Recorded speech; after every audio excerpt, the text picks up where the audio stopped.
Good morning students. आज हम अपने आगे का टॉपिक स्टार्ट करेंगे। आज का टॉपिक है पेज नंबर 23 पे। कल तक हमने यहाँ तक कवर कर लिया था। So today we will start this. It's in page number 23 और इसका टॉपिक का नेम है समाज में बालिकाओं की स्थिति सुधारने के लिए कुछ प्रमुख सरकारी प्रयास। तो इसके अंदर हम पढ़ेंगे कस्तूरबा गांधी बालिका विद्यालय पहला, और दूसरा है आपका बेटी बचाओ बेटी पढ़ाओ स्कीम। तो इसमें यही, और जो ये बहुत ज़्यादा इम्पॉर्टेंट है, पेपर से इसे MCQs निकल करके आएंगे, ठीक है। तो इसमें हमें यही बताया जा रहा है कि सोसाइटी में ना आपको पता ही है कि लड़कियां और वुमेन की इतनी अच्छी कंडीशन नहीं है, स्पेशली जो ग्रामीण एरिया हैं, है ना, या जहाँ पर पॉपुलेशन ज़्यादा पढ़ी लिखी नहीं है, बहुत गरीब, जहाँ पे एक स्लम टाइप के एरिया हैं, तो वहाँ पे बहुत ज़्यादा औरतों और वुमेन की कंडीशन, औरतों और बच्चियों की कंडीशन उतनी अच्छी नहीं है। तो उनकी कंडीशन को इम्प्रूव करने के लिए कि छोटी बच्चियों को एक सुरक्षित फ्यूचर मिल सके, उसके लिए हमारी गवर्नमेंट ने कुछ स्कीम्स चलाई हैं, जिनमें पहली स्कीम है कस्तूरबा गांधी बालिका विद्यालय। इसको बोलते हैं KGBV, कस्तूरबा गांधी बालिका विद्यालय, ठीक है, KGBV स्कीम। तो आप क्या करना, इसको एक बार अच्छे से पढ़ लेना, ठीक है। मैं इसमें इंपॉर्टेंट चीज़ें बता देती हूँ। जब भी कोई स्कीम पढ़ते हो तो आपको क्या क्या चीज़ें ध्यान में रखनी होती हैं। सबसे पहले उसका लॉन्च ईयर, कौन से साल में स्कीम स्टार्ट की गई थी। तो इसने लिखा नहीं है, अलग से ये चीज़ मैं आपको बता रही हूँ, आप इसको नोट डाउन कर लेना। कस्तूरबा गांधी बालिका विद्यालय जो था, ये स्कीम या ये जो विद्यालय बच्चियों के लिए खोले गए थे, और कौन से ईयर में स्टार्ट किए गए थे, 2014 से, ठीक है। 14 से ये स्कूल्स बने हुए हैं, इनको खोला जा रहा है अलग अलग जगहों पर, और ये फंक्शनल हो चुके हैं, ठीक है। ये किसके लिए खोले गए थे? ये बेसिकली क्या होता था, गांव घरों में बहुत दूर दराज क्षेत्रों में रहने वाली जो लड़कियां होती थी, जिन्होंने अपनी एजुकेशन ख़त्म नहीं की, जो प्रारंभिक शिक्षा होती है, जिन्होंने अपनी वो ख़त्म नहीं की, बीच में ही छोड़ दी या कभी स्कूल ही नहीं गई, तो उन लड़कियों को दोबारा से पढ़ाने के लिए, उनकी एजुकेशन पूरी करने के लिए, एटलीस्ट जो बेसिक एजुकेशन होती है, 12th तक की एजुकेशन, 6 से लेकर 12 तक की एजुकेशन इसमें लेते हैं, उनको कवर करने के लिए कस्तूरबा गांधी बालिका विद्यालय खोले गए थे। और आप इसमें ये इसमें भी लिखी हुई है ये चीज़, इसमें है कि अब ये ज़रूर पढ़ना कौन से ईयर में स्टार्ट हुआ था, या स्कूल्स खुलने स्टार्ट हुए थे, और कहाँ पे जो ग्रामीण क्षेत्र, गांव होते हैं ना, बहुत रूरल जो एरियाज़ होते हैं, ग्रामीण क्षेत्र होते हैं, दूरस्थ क्षेत्र, बहुत दूर दराज के, जैसे पहाड़ी एरियाज़ में होते हैं, कोई ऐसा गांव होता है जहाँ पे इजीली नहीं पहुँचा जाता, तो स्कूल्स वगैरह की फैसिलिटी वहाँ पे नहीं है, उन एरियाज़ पे वह समाज में प्रतिकूल परिस्थितियों में रहने वाली, प्रतिकूल परिस्थितियाँ मतलब बहुत ऐसे, बहुत सेफ़ सोसाइटी में नहीं है, ठीक है, बहुत मुश्किल से जो लोग अपना जीवन यापन करते हैं, या जिनको कोई प्रॉब्लम है, स्कूल जाने में प्रॉब्लम है, पेरेंट्स स्कूल नहीं भेजते, या फिर आसपास कोई जैसे नक्सलवादी जो एरियाज़ होते हैं, जो सेफ़ नहीं है लड़कियों के लिए, तो किसी भी प्रतिकूल परिस्थितियों में रहने वाली जो गर्ल्स होती हैं, उनके लिए ये स्कीम है। सारी गर्ल्स नहीं, जो SC ST OBC minority girls जो होती हैं, और जो BPL बिलो पावर्टी लाइन, जो गरीबी रेखा से नीचे की जो गर्ल्स हैं, उनके लिए ये स्कूल स्टार्ट किए गए थे, उनकी एजुकेशन को करवाने के लिए।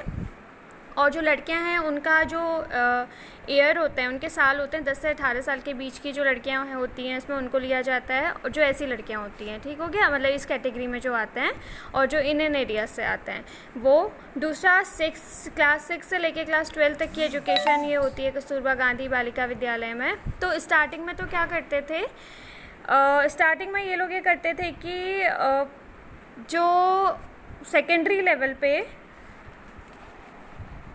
ये लोग हॉस्टल्स प्रोवाइड करते थे, ठीक है, मतलब सेकेंडरी 10th तक के लेवल तक ये लोग हॉस्टल्स प्रोवाइड करते थे। स्कूल्स तो खोल ही रहे हैं, उस स्कूल के कैंपस के अंदर हॉस्टल्स भी प्रोवाइड करते थे, लड़कियां वहीं पे रहती थी, वहीं पे पढ़ती थी, सब खाना पीना सब वहीं, और जब एजुकेशन कंप्लीट होती थी तो चली जाती थी।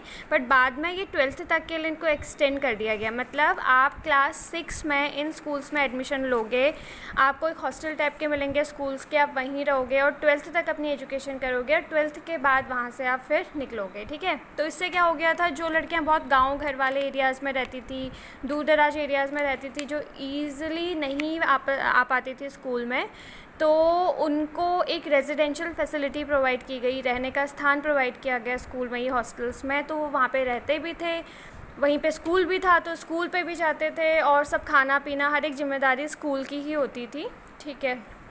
तो इस तरह से लोगों के एजुकेशन में बहुत ज़्यादा क्या आया, एक ड्रास्टिक चेंज आया, ठीक है। तो ये आप पढ़ लोगे इसको अच्छे से, जैसे मैंने बताया ना, इसको ऐसे ही नोट्स बना करके अच्छे से पूछ सकता है, ठीक है, इससे बीच बीच में चीज़ें। अब बच्चों, अब आती है आपकी दूसरी स्कीम, बेटी बचाओ बेटी पढ़ाओ। होता क्या था, अभी भी गांव घरों में क्या होता है, लड़कियों को ना कंपैरेटिवली थोड़ा बहुत कुछ एरियाज़ ऐसे हैं, हर एक जगह नहीं बट मोस्टली गांव घरों में, बहुत दूर दराज के एरियाज़ में ये माना जाता है कि जो गर्ल्स बॉयज़ को ज़्यादा अच्छा माना जाता है कि वो कल को बड़े होंगे, कमा करके लाएंगे, गर्ल्स की तो शादी हो जानी है, एक बोझ की तरह उनको समझा जाता है। तो लोग क्या करते हैं, बहुत ज़्यादा अभी भी फीमेल फीटिसाइड, जो इन्फेंटिसाइड जो है, मतलब जो बच्चियों को पैदा होते ही या तो कोख में मार दिया जाता है या पैदा होते ही मार दिया जाता है, तो उस चीज़ को रोकने के लिए, उसकी वजह से क्या हो रहा था, जो गर्ल्स का वो हो रहा था ना, बॉयज़ और गर्ल्स का रेशियो था वो गड़बड़ होने लग गया था। गर्ल्स इतने ज़्यादा लोग पैदा ही नहीं होने देते थे लड़कियों को। तो सरकार ने सोचा इससे बचाने के लिए हम लोग क्या कर सकते हैं, तो सरकार ने एक स्कीम, तो गवर्नमेंट ने सोचा कि अब इसके लिए क्या किया जा सकता है, तो उन्होंने एक स्कीम निकाली, बेटी बचाओ बेटी पढ़ाओ, ठीक है। ये स्कीम का नाम था बेटी बचाओ बेटी पढ़ाओ। कब स्टार्ट हुई है, 22 जनवरी 2015 में स्टार्ट हुई है, भारत के प्रधानमंत्री ने स्टार्ट की है। इसमें इस स्कीम का मेन टारगेट क्या था, लड़के व एवं लड़कियों के लिंग अनुपात को संतुलित रखना, मतलब जितने लड़के हैं इतने लड़कों पर इतनी लड़कियां होनी चाहिए, ठीक है। तो एक पर्टिकुलर रेशियो दे दिया है, मतलब फॉर एग्जांपल ऐसा नहीं है कि 100 लड़के हैं और एक ही लड़की अवेलेबल है एक एरिया पे, ठीक है, उससे क्या होगा, लिंग अनुपात गड़बड़ हो जाएगी, वो चीज़ नहीं होनी है। तो इसलिए लड़कियों की बचाने के लिए, छोटी भ्रूण हत्या से बचाने के लिए गर्ल्स को वाली स्कीम चलाई गई थी। और इस स्कीम के कुछ ये सब पढ़ लेना बच्चों, क्या क्या चीज़ें हैं, ये इम्पॉर्टेंट है, बट ये this is very much important कि इस स्कीम के क्या क्या फ़ीचर हैं। तो इसके अंदर क्या किया जाता है, बेटियों को सुरक्षा एवं शिक्षा के लिए लोगों को प्रोत्साहित करना, बेटियों की सुरक्षा एवं शिक्षा के लिए लोगों को प्रोत्साहित करना। तो सबसे पहले लोगों को एक जनरल नॉलेज, उनको एक जनरल एजुकेशन देना कि लड़कियों की सुरक्षा के लिए और उनकी शिक्षा के लिए लोगों को बोलना कि आप ये लोग उनको पढ़ाइए, क्योंकि पढ़ा करके वो अपने पैरों पर खड़ी होंगी तो और ज़्यादा वो क्या होंगी, सुरक्षित महसूस करेंगी। दूसरा ऑब्जेक्टिव है बच्चों, सुकन्या समृद्धि खाता। This is very very important. जो ये बेटी बचाओ बेटी पढ़ाओ, जो बेटी पढ़ाओ बेटी बचाओ योजना है, तो उसके अंदर क्या होता है, जब भी किसी घर पे कोई बेटी पैदा होती है उसके बाद उसका जब खाता खुलता है तो सुकन्या समृद्धि खाता लोग खुलवाते हैं। इसमें क्या होता है, लड़की को 18 साल की होने तक उसके अकाउंट में पैसे वो उसके पेरेंट्स जमा करते रहते हैं, और ये पैसे पे जो ब्याज उनको मिलता है, एक तो ब्याज हाई इंटरेस्ट रेट पे मिलता है उनको, उनके इंटरेस्ट मिलता है, ठीक है। तो जो उनको ब्याज मिलता है उस ब्याज पर एक तो ब्याज की दरें बहुत ज़्यादा होती हैं, नॉर्मल जो सेविंग अकाउंट्स होता है या नॉर्मल एफडीज़ वगैरह होती हैं उसके कंपैरेटिवली ज़्यादा होती है।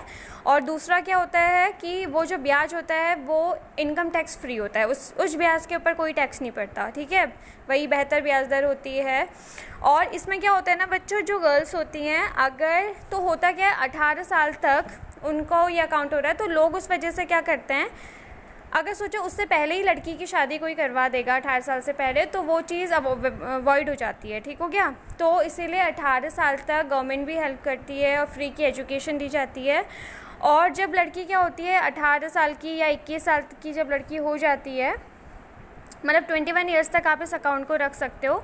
और जब लड़की अगर 18 साल की एक बार पहुंच जाती है और अगर वो शादी करना चाहे तो उसके बाद उसकी शादी क्योंकि हो सकती है, तो ये अकाउंट फिर क्या हो जाता है, फ़ंड मैच्योर हो जाएगा। इससे पहले फ़ंड मैच्योर नहीं होगा, प्री मैच्योर एग्ज़िट हो जाती है उसकी, ठीक है। तो अगर लड़की 18 साल तक अच्छे से हो गया, उसका शादी वादी कुछ नहीं, उसने पढ़ लिया, तो बाद में फ़ंड मैच्योर हो जाता है और जितना पैसा मिला है ब्याज के साथ वो लड़की के अकाउंट में पहुंच जाता है और सिर्फ वो लड़की इस पैसे को निकाल सकती है।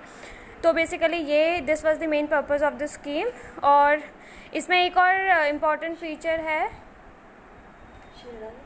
एक और important feature of the scheme is स्कूलों को फ़ीस नहीं देनी होती, ठीक हो गया, तो फ्री ऑफ एजुकेशन प्रोवाइडेड होती है। और अच्छा ये चीज़ बहुत इम्पॉर्टेंट पढ़ लेना कि जो ये स्कीम है इसको 3 मंत्रालय के अंदर ये स्कीम चल रही है, महिला एवं बाल विकास मंत्रालय, मानव संसाधन विकास मंत्रालय और स्वास्थ्य एवं परिवार कल्याण मंत्रालय। ये पूछ सकता है कि कौन से 3 मंत्रालय इस स्कीम को देख रहे हैं, ठीक हो गया। और है स्कीम है सेंट्रल गवर्नमेंट की। चलो उसके बाद बच्चों इसमें बेसिकली ये बताया कि कुछ जो उद्यमी महिलाएं, मतलब ऑन्ट्रप्रेन्योरशिप मतलब कोई खुद से कोई जॉब जनरेटर का काम कर रहा है, कोई नया इनोवेटिव आइडिया लेके आपने जॉब जनरेट किया और दूसरों को जॉब भी दे रहे हो और खुद कुछ कंपनी के मालिक और ये सब कुछ बन जाते हो फिर आप धीरे धीरे, ठीक है। तो किरण मजूमदार शाह को याद रख लेना, ये इनकी कंपनी का क्या नाम था, बायोकॉन इंडिया लिमिटेड। तो बहुत फेमस अभी एंटरप्रेन्योर बन चुकी हैं। ये सब खुद से पढ़ लेना, इसमें इतना कुछ समझाने वाला नहीं है। बाकी अब ये है कि attitudes and approaches to work, मतलब जब कोई इंसान कोई काम करता है तो उस काम के लिए उसके एटीट्यूड उसका कैसा होना चाहिए, उसकी मनोवृत्तियाँ और दृष्टिकोण कैसा होना चाहिए। वही है कि जब भी आप कोई काम करते हो, कोई नौकरी करते हो, तो हमेशा एक पॉजिटिव एटीट्यूड लेकर के चलो, उसमें खुश रहो। अगर आप अपनी जॉब को दूसरों के साथ कंपेयर करते रहोगे, अपनी सैलरी को दूसरों के साथ कंपेयर करते रहोगे, या फिर कि अपनी फैसिलिटीज़, मिलने वाली फैसिलिटीज़ को दूसरों की मिलने वाली फैसिलिटीज़ के साथ कंपेयर करते रहोगे, तो कभी भी आप अपनी जॉब में खुश नहीं रहोगे। तो यही दुख का सबसे बड़ा रीज़न होता है कि जो लोग अपनी जॉब में सेटिस्फाई नहीं होते, वो क्या होते हैं, they use to compare their job with others. ठीक हो गया, हमेशा ये चीज़ करते रहते हैं। इसके अलावा अगर आप ये सोच के नौकरी करते हो कि बस पैसा ही कमाना है, कैसे भी पैसा मिल जाए, कैसे भी पैसा कमाना है, तो आप अपनी जॉब में कभी खुश नहीं रहोगे। आप अगर उसको साथ साथ एंजॉय करोगे, आपको पैसा तो मिल रहा है, ठीक है, लेकिन जो काम आपको दिया जा रहा है उस जॉब में, अगर आपको काम करने में इंटरेस्ट है तो आपको खुद ही मज़ा आएगा। तो उसमें यही बताया था। दूसरा है क्वालिटी ऑफ वर्क लाइफ, मतलब कार्य जीवन की गुणवत्ता। अब देखो, कार्य सभी कर रहे हैं, नौकरी सभी कर रहे हैं, लेकिन एक क्वालिटी नौकरी या अच्छी नौकरी आप किसको बोलोगे, वहाँ जहाँ पर आपकी क्वालिटी ऑफ जॉब मेंटेन रहे। फॉर एग्जांपल, अगर आप किसी कंपनी में काम करते हो तो आपका जो मालिक है, अगर क्या होता है, आपने देखा होगा कुछ लोगों को जो कंपनीज़ में काम करते हैं उनको बीच बीच में क्या होता है, बोनस मिलता रहता है, गिफ्ट्स मिलते रहते हैं, वाउचर्स मिलते रहते हैं, है ना। कभी कोई ट्रिप पे भेज देती है उनकी कंपनी उनको उनकी फैमिली के साथ। तो ये क्या होता है, इंसेंटिव्स होते हैं बच्चों। ये इंसान को खुश रखते हैं, जो एम्प्लॉय होता है उसको खुश रखते हैं और उसको और ज़्यादा कार्य करने को मोटिवेट करते हैं। तो इसमें बेसिकली यही चीज़ है। बाकी कुछ एक्स्ट्रा दिया हुआ है, बहुत इंटरेस्टिंग है, आप खुद से पढ़ लेना, क्योंकि इसमें ऐसा कुछ समझाने वाला है नहीं। अब है आजीविका के लिए जीवन कौशल, लाइफ स्किल फॉर लाइवलीहुड, मतलब जीवन कमाने के लिए, आजीविका के लिए, पैसे कमाने के लिए क्या क्या स्किल्स इंसान के अंदर होनी चाहिए। ठीक है, जीवन कौशल क्या होता है, जीवन कौशल या जो लाइफ स्किल्स होती हैं, ऐसे नहीं बोलते कि हमारे अंदर ये स्किल है, हमारे अंदर ये स्किल है। एक लाइफ स्किल क्या होती हैं, वो क्षमताएं होती हैं जिन्हें व्यक्ति अनुकूल और सकारात्मक व्यवहार के लिए विकसित करता है। मतलब ऐसी क्वालिटीज़ जो आप डेवलप करते हो किस चीज़ के लिए, अपने एक पॉजिटिव नेचर को बनाए रखने के लिए और अपनी जॉब के लिए आपका जैसा नेचर होना चाहिए उसको बनाने के लिए विकसित करता है, तथा जो व्यक्ति को जीवन की दैनिक आवश्यकताओं और चुनौतियों से प्रभावशाली तरीके से निपटने के योग्य बनाती हैं। तो कुछ ज़रूरी नहीं है जॉब में ही, आपको अपने जीवन में कुछ ऐसी स्किल्स डेवलप करनी चाहिए, स्किल्स सीखनी चाहिए जो कि आपके जीवन को बेहतर बनाएंगी और जीवन में हर दिन कोई ना कोई मुसीबत लगी आती है, परेशानियाँ लगी आती हैं, तो उससे लड़ने में हेल्प करेंगी। फॉर एग्ज़ाम्पल, बहुत छोटा एग्जाम्पल बताती हूँ, खाना बनाना। मुझे ये लगता है कि लड़का हो या लड़की कोई भी हो, हर किसी को ये स्किल आनी चाहिए खाना बनाने की। मैं ये नहीं कह रही कि बहुत एकदम 5 स्टार होटल वाला खाना बनाओ, बट एटलीस्ट बेसिक दाल चावल रोटी सब्ज़ी हर किसी को, कुकिंग स्किल सबको आनी चाहिए, क्योंकि लाइफ में आपको नहीं पता कब क्या हो जाए, कब आपको, अभी तो आपके पेरेंट्स आपको खिला रहे हैं, यू नेवर नो, कल कुछ भी हो सकता है। ठीक है, अपार्ट फ्रॉम दिस, अगर आप सोच रहे हो कल को जॉब करेंगे, कोई नहीं मेड लगा लेंगे, वो खाना बना के देगी, तो बच्चों सोचो कहीं ऐसी जगह जॉब लग गई, गवर्नमेंट जॉब, जहाँ ऐसी जगह पोस्टिंग आ गई किसी ऐसे एरियाज़ में जहाँ पे आपको, फॉर एग्जांपल आपकी साउथ इंडिया में कहीं पोस्टिंग आ गई इंटीरियर में, और आपको वहाँ पे तो मेड साउथ इंडियन मिलेंगी, तो आपको अगर उनके हाथ का खाना नहीं पसंद तो आप एटलीस्ट खुद से खाना बना करके तो खा सकते हो, भूखे तो रहोगे नहीं, है ना। So this is the life skill. इसके अलावा कुछ लोगों के अंदर ये स्किल होती है कि कम्युनिकेशन की, मतलब एक दूसरे से बहुत अच्छे से वो लोग बात कर लेते हैं। ठीक है, तो ऐसे लोगों को कहाँ पे हेल्प मिल सकती है, लाइफ में तो मिलेगी। उसके अलावा उनको जॉब्स भी, कि कॉल सेंटर्स में जॉब देख लो, टीचिंग में आप बहुत अच्छी सी जॉब ले सकते हो, मतलब जहाँ पे भी आपको थोड़ा कम्युनिकेट करना है और लेक्चर्स देने हैं, वहाँ पे आप इजीली क्या कर सकते हो, अपने आप को एडजस्ट कर सकते हो, वरना फ्रस्ट्रेट ही रहोगे। क्रिएटिव थिंकिंग, आप अच्छा क्या सोच सकते हो, डिसीजन मेकिंग, तो ये कुछ स्किल्स हैं। एम्पैथी भी एक स्किल होती है। एम्पैथी मतलब होता है, देखो, एम्पैथी या परानुभूति, मतलब 2 वर्ड होते हैं, सिंपैथी और एम्पैथी। सिंपैथी मतलब किसी इंसान के दुख को समझना। परानुभूति मतलब किसी इंसान के दुख को फील करना। फॉर एग्ज़ाम्पल, किसी के घर में चोरी हो गई, तुम्हारी कोई दोस्त थी, उसके घर में चोरी हो गई, उसने तुम्हें आकर के बोला यार मेरे घर में चोरी हो गई। अब तुम्हें उससे सिंपैथी है, सिंपैथी, हाँ, it is not empathy. Sympathy में क्या करोगे कि तुम कहोगे हाँ बेचारी के घर में चोरी हो गई तो बहुत बुरा हुआ। एम्पैथी में क्या होगा, तुम्हें सच में वो फील होने लगेगा कि अगर तुम उसकी जगह होते तो तुम्हें कैसा फील होता। थोड़ी देर के लिए इमेजिन करो। तो वही चीज़ जब वो तुम्हें अपनी प्रॉब्लम बताएगी तुम्हें सच में फील होने लगेगा कि इसको कैसा पेन हो रहा है। तो वो चीज़ होती है एम्पैथी, जब आप अपने आप को दूसरों की जगह रख करके सोचते हो। तो बच्चों, प्रॉब्लम सॉल्विंग की स्किल होनी चाहिए। बहुत सारे लोग लाइफ में ऐसे होते हैं ना, आज स्कूल में टीचर ने असाइनमेंट दे दिया, घबरा गए, ठीक है, घर पर कुछ काम आ गया, घबरा गए, कल को किसी इंटरव्यू के लिए जाना है, घबरा गए, या कोई भी प्रॉब्लम आई लाइफ में, घबरा गए। तो आपके अंदर घबराने वाली चीज़ नहीं होनी चाहिए। आपके अंदर क्या होनी चाहिए, प्रॉब्लम सॉल्विंग। लाइफ में कोई भी प्रॉब्लम आ जाएगी उसको सॉल्व करने की स्किल होनी चाहिए।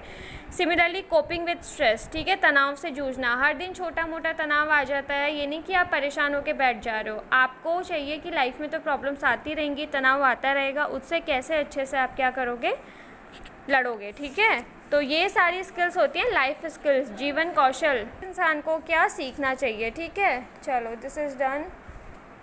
देन अब है improving one's own work life. आप अपने की जो आप कहीं पे काम करते हैं, वर्क लाइफ मतलब होता है जहाँ जो आपका कार्य जीवन होता है। एक तो आपकी पर्सनल लाइफ होती है, एक आपकी वर्क लाइफ होती है जो आपके कार्य क्षेत्र में जीवन होता है, ठीक है। तो है कि उसको आप कैसे इम्प्रूव कर सकते हो अपनी वर्क लाइफ को। बच्चों, ये कुछ पॉइंट्स दिए हुए हैं। जैसे दिया है कि स्वस्थ व्यक्तिगत प्रवृत्तियाँ विकसित करें, ठीक हो गया, मतलब अपनी पर्सनैलिटी को ऐसे बनाएं। अपना एक तो फिज़िकल हेल्थ बहुत अच्छी होनी चाहिए, आपकी इमोशनल हेल्थ, ये नहीं कि अब किसी ने कुछ बोल दिया, बॉस ने डांट दिया, मुंह पकड़ के बैठ गए, बिल्कुल ही एकदम दिल पे ले लिया, रोना धोना शुरू कर दिया। नहीं, emotionally you have to be very strong.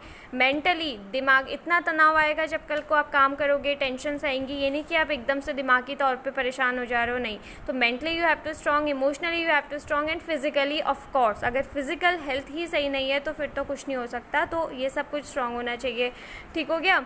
इसके अलावा परानुभूतिशील, वही जो मैंने तुम्हें बताया था, एम्पैथेटिक बनें, दूसरों की एम्पैथी डेवलप करें, दूसरों की परेशानी समझने की कोशिश करें। सहानुभूतिशील, वही सिंपैथी एंड एम्पैथी, ठीक हो गया, मतलब दूसरे की प्रॉब्लम समझने की कोशिश करें, ठीक है। इसके अलावा परस्पर निर्भरता, जब भी आप वर्क करते हो ना, जॉब करते हो, ऐसा नहीं होता कि आप इंडिविजुअल जॉब किए जा रहे हो। बहुत बार आपको टीम वर्क करना होता है, दूसरों के साथ मिल करके काम करना होता है।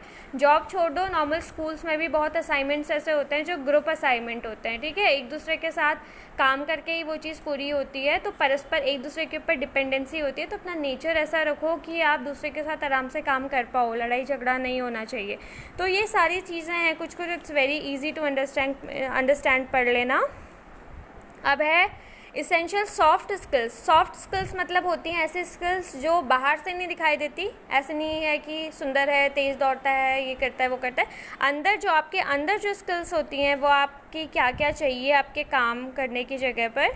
जैसे उत्पादकता पूर्ण कार्य, वर्किंग प्रोडक्टिवली, आप कुछ भी काम करो आपका उसका कुछ आउटपुट निकल करके आए। फॉर एग्ज़ाम्पल, वर्किंग प्रोडक्टिवली मतलब भले ही आप 2 घंटे काम करो लेकिन उस 2 घंटे में आप 100% काम कर लो। ये नहीं कि आप 8 घंटे लगे और फिर भी आपका काम पूरा नहीं हो पा रहा है। प्रभावी ढंग से सीखना, लर्निंग इफेक्टिवली, ठीक है, आपके अंदर बहुत अच्छे ढंग से सीखने की एक स्किल होनी चाहिए। हमेशा आपको क्रेविंग होनी चाहिए कि मैं और कुछ नया सीखूँ, नया करूँ, ठीक है, स्पेशली अपने फील्ड से रिलेटेड।